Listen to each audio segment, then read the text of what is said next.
Update. I-33 female read my husband's 37 journal, and in it he says that he hates me and hopes I die. Original post. My husband has kept a semi-regular journal throughout our 4-year relationship. He does not keep it hidden, and up until now, I've always respected his privacy. We had a heated conversation and my gut told me to read it. So after we left for work, I did. He wrote several times that he hates me, and at one point he said when I was sick, he hoped I would die. When I read those words, I packed up me and our baby and went to a friend's where I'm staying now. I took pictures of all the pages. I told him I just need some space to cool off after our conversation and I will be home soon. I booked with my therapist and contacted a lawyer. We had a rough patch recently that lasted about 2 weeks. It was a dark time, but we pulled through. There was no violence, no moments where I was afraid of him, just sincere conversations about difficult feelings. The notes of hatred correspond with that rough patch. The rest of the journal is tame and reflects the men I know and love, mostly little self-pep talks around work and family stuff, goals, habit tracking. He has sent me several warm messages since I left. He says he's glad I'm taking space for myself, that he looks forward to reconnecting when I come home, that it's okay to have little hiccups and that he loves me, etc. I was sure our relationship was over the moment I read that he hates me, or even the moment I felt the need to violate his privacy. But the warm messages and the rest of the journal have me wavering a little. I understand the need to blow off steam when things are tense, and journaling is a healthy way to do that. But never in even our darkest moments have I fantasized about his death. Splitting up maybe, but this feels so sinister. I don't know how I could ever feel safe around him again. Is this just healthy venting and I'm overreacting here? Has anyone else had similar thoughts about his spouse that they then got over? Or is this a man I need to protect myself and my baby from? Edit to add context. The rough patch was about his feelings for another woman. He didn't cheat, but his friendship with her makes me uncomfortable. The part of the journal where he says he hates me was written as a love letter to her. He says he thinks about me dying and being replaced. Now for the top comments before reading the updates. He wishes you dead? And no, you are not overreacting. That is how he feels about you. All the other is an act. Girl, check if he has taken life insurance on your name with him as a beneficiary. Especially because they're fighting over the fact that he has feelings for another woman. Not a good combination of factors. Yeah, I don't want to wind up on the wrong end of a podcast. I would be genuinely scared if I knew my husband had thought of those thoughts, and then gone to the effort of writing them down. I don't think it's safe for you and your baby to stay with him. Especially if mere weeks ago he was wanting to replace you with another woman he has feelings for, and was hoping you would die so he can move on with her easily. That's horrifying. If he wanted to be with someone else rather than you, the normal thing to write in a journal would be about leaving you amicably and then seeing the other woman.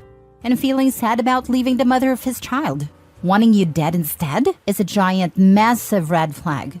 And if I was in your shoes, I don't think I could ever trust him again. I'm married 17 years and I've never wished my spouse would die. Like what? Does he know you've seen this? He just left it out like he wanted you to see it. And you are the mother of his child. He doesn't know I've seen it. He has always left it out. This is really freaking scary. He didn't even bother hiding all that vitriol where you could never find it. He left it right out in the open, almost like he wanted you to see it. Please do not be swayed by those sweet little stupid texts. I'd always have someone with you if you're going to be in the house with him. I really don't want to see you on the news. Mini update. Thank you so much for all the advice and words of encouragement. Some of it was tough to read, but still deeply appreciated. Wanted to do an update because a lot of people were concerned for my safety. I took a commenter's advice and sent the pictures to a trusted friend. She pointed out that a passage I initially read as, "Every day I'd think about telling her," actually very clearly says, "killing her." I guess my brain couldn't comprehend that at first. I received a ton of helpful perspective and support, but that comment in particular might have saved my life. After I digested that, I called the crisis line and they were quite helpful in talking me through the shock. They also put me in touch with a center that's helping me get more affordable legal help. Bought some more time for my husband. Told him I'm enjoying getting out of town and I'd like to stay an extra night or two. I have therapy tomorrow and an appointment with a social worker to make a safety plan. I feel like I have a good crew of family, friends, and professionals supporting me. Absolutely zero regrets now about reading his journal. My gut told me something was off, but I couldn't have imagined a worst-case scenario as bad as this. I'm so glad the inner alarm bells were louder than my conscience this time. Nothing about this marriage is worth risking my life to salvage. Now for the full update. Just want to say a huge thank you to this community for helping me through a challenging time. Your comments and messages have been such a comfort, and I'm so touched by the kindness of internet strangers. At the suggestion of the social worker, I reported his journal to the local police, and that was unsurprisingly a 1 out of 10 experience. The officer I spoke to chided me for reading his journal, spoke about his reasonable expectation of privacy, and basically threatened to tell my husband I had reported him. I had to firmly advocate for myself and stress that I was afraid for my life. It was an awful conversation, but now there is at least a record which includes photos of the journal. The family lawyer I spoke with advised me to file a protection order right away. The order will ban him from all contact with me and our child, bar him from our residence, my workplace, and any other places I request. He would then have to prove to a judge that he is a fit parent to be able to see his daughter again. And then we would go to mediation to try and agree on what visitation would look like. Another wrench in this situation is that we own a business together. I have an appointment with another lawyer this week to discuss what my options are there. The business was my idea. I'm confident I can run it without him, and I want to. But it's put a lot of time into it, and it's the main source of income for both of us right now. It's a good money maker, and I'm worried he'd fight me tooth and nail on this. We take turns going in, so I went as usual on Saturday with a friend and a baseball bat.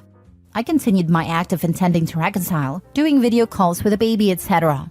While I was at our workplace, I found another journal. Page after page love letters to this other woman going back months. The progression from "I liked seeing you at a grocery store" to "I drove past your house today" was wild. He writes about how he's deeply in love with her, can't wait to marry her, etc. He wrote about every interaction he's ever had with her, and the poor woman seems completely innocent and oblivious. Even what he perceived as flirting seems like basic politeness. He mentions a few other times that he wants me to die. The most recent entry was from a day before. He writes to her that he thinks I might be breaking up with him, but that's fine because he never liked me that much anyway. If he's upset about anything, it's just about losing the house and how the breakup will be perceived by our friends and community. Curious if people think I should warn the other woman. It's my instinct not to, at least not before the ink dries in our impending paperwork. I was already concerned about how he might react to being served with a protection order. Most worried that he might try to sabotage our business or trash the house.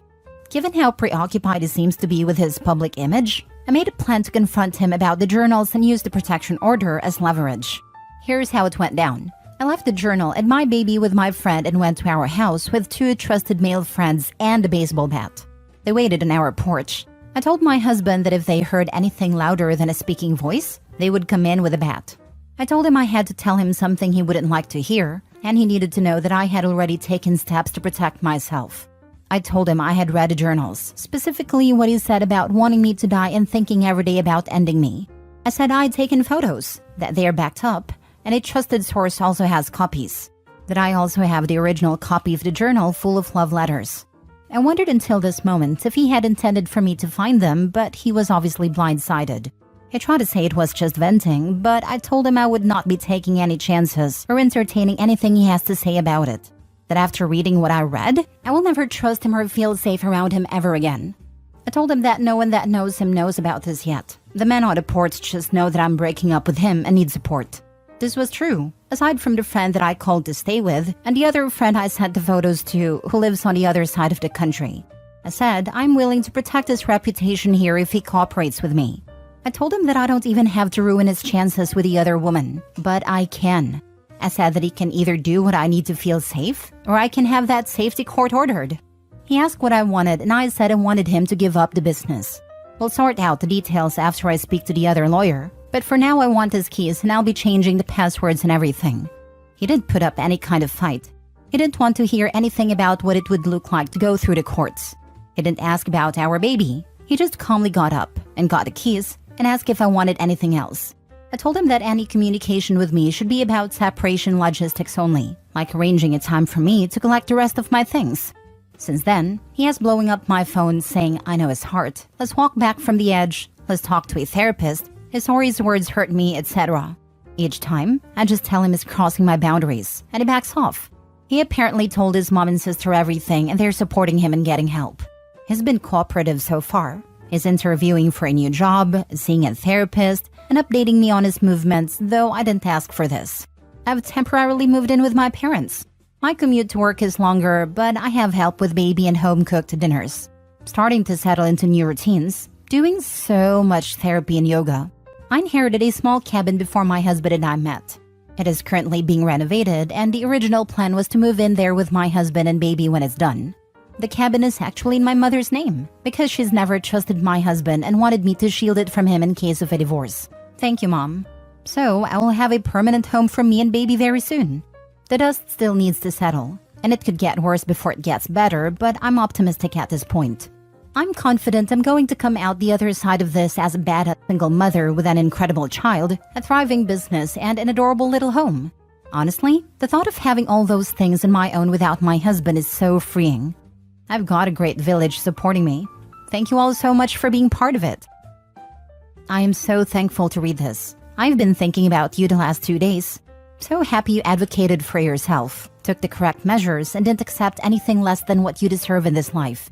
The road ahead isn't ever as long as we think it is, and it's good you left and are able to heal and move forward. Thanks for keeping me in your thoughts. He doesn't care about his child. That is what's most shocking to me. He was always such an attentive father, but he's not fighting for her at all. I'd love to know exactly why OP's mother didn't trust the husband. What did she see in him? Sometimes it's just your gut. My stepsister had a boyfriend that eventually was found to be on several hookup sites and such. He never was violent, but gave off stalker vibes when she eventually broke up with him. Went so far that I was escorting her when she was meeting people because he would show up at her apartment. Separate from each other, my mother, I, and even my grandmother, who had met my stepsister once and had no contact to her at all, just had this bad gut feeling starting before he was found in those sites when thinking of her. Gut feelings are weird, man. My mom once told me regarding my now ex-husband but then fiancé that he seems like the kind of guy that would just up and unalive his family one night. And everyone would say, "Holy crap," we never saw that coming. It was just a specific and jarring comment. My ex-husband honestly seemed so sweet and innocent. When things started going downhill, he started stalking me, physically intimidating me, cornering me and towering over me. Told me he'll ensure I'm destitute when this is all done. He literally flipped to a different guy, and I think my mom saw something I didn't. I had a boyfriend sleepover when I lived at my mom's, and she didn't sleep all night. He was in my bed, I was on a couch. She was strict about sharing. It was her first time meeting him. I commented that I couldn't understand why she had an issue, when she never had an issue sleeping when I'd had past boyfriends sleep over on a couch. Turned out, he was emotionally abusive, and she sensed that something wasn't right about him at the first meeting.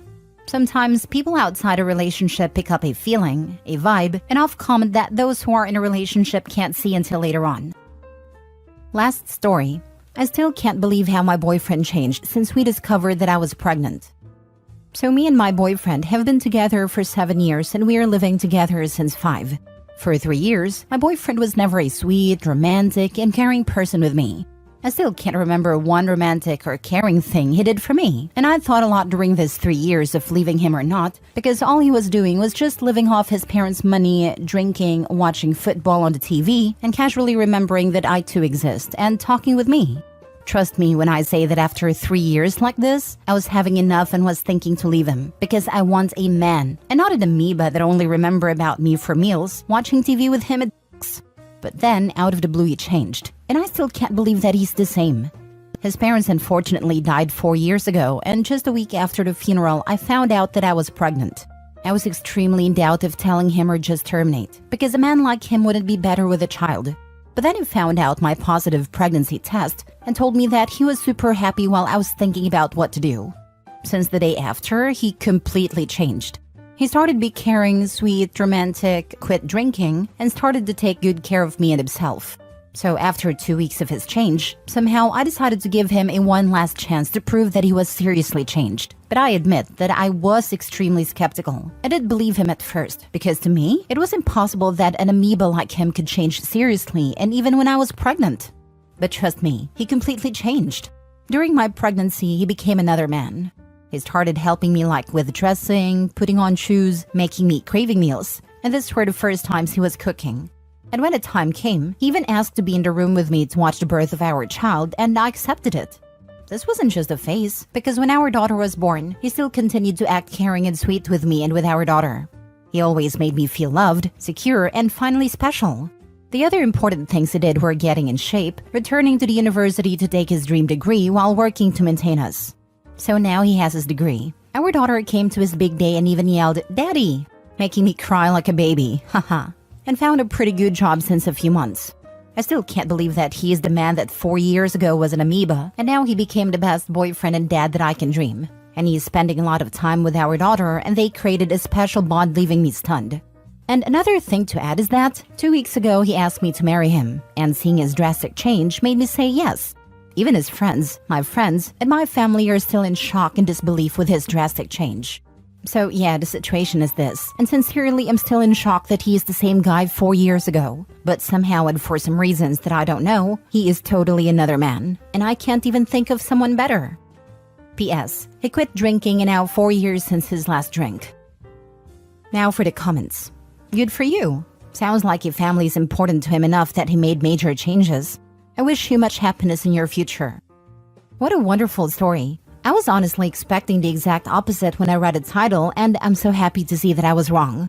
Congratulations on your daughter and marriage. Family deaths can lead to lots of serious reflection. He probably was already doing a lot of soul searching from their passing, and then you told him you were pregnant and he stepped up. Quitting drinking was a huge step. That alone probably led to a huge change. Congrats. Sounds like my dad. He liked drinking and fighting, lol, before my older sister was born. After she was born, he just stopped. Hasn't been drinking since. Just before I was born, he found his high-end job. That is after they struggled financially because they were so young when they had my sister. They built a house with a garage for us when I was 4. Now they've been together for 43 years. People can change. And I'm so happy that is the case for your boyfriend. Wish you all the best.